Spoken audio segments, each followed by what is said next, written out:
எழுதியாச்சு, படிச்சு விடுவோமா? ஆசையும் கவலையும், ஆசையும் கவலையும் அன்புள்ளவர்களுக்கு.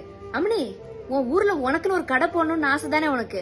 ஏன்ப்ப நீதான் நல்லா கருத்தா பேசுவியே, மேடை ஏறி ஒரு கலக்கு கலக்க வேண்டியதானே? உன் பேச்ச கேட்டு ஒரு 4 பேர் மாறு வாங்கி தானே?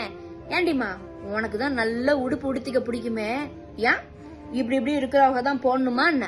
ஆனா உனப்பு இந்த மனுஷ பயிர்களுக்கு எம்புட்டு ஆசை, பிறகு ஏன் பயம்? பிறகு பயம் இருக்காதா? இந்த குரு குரு குரு குரு குருன்னு பாக்குறாங்களே, ரொம்ப முக்கியமானவங்க.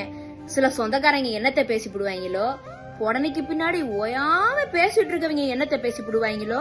ஏன்னா இவங்களாம் தான் நமக்கு வந்து ஒருவேளை சோறு போட போறவங்க. இங்க பாரு, நாம யாருக்கு பயப்படுறோமோ அவங்களுக்கு ஒரு தகுதி வேணும். வாத்தியாருக்கு பயப்படுறியா? உன் வாழ்க்கை தரத்தை ஒஸ்தி போடுவாங்க. நல்லது கெட்டதுக்கு கூப்பிடாமையே ஓடி வந்து நிக்கிறாங்களே, அவங்க மனசை என்னைக்கு நோகாம பேசிவிடணும்னு பயப்படலாம்.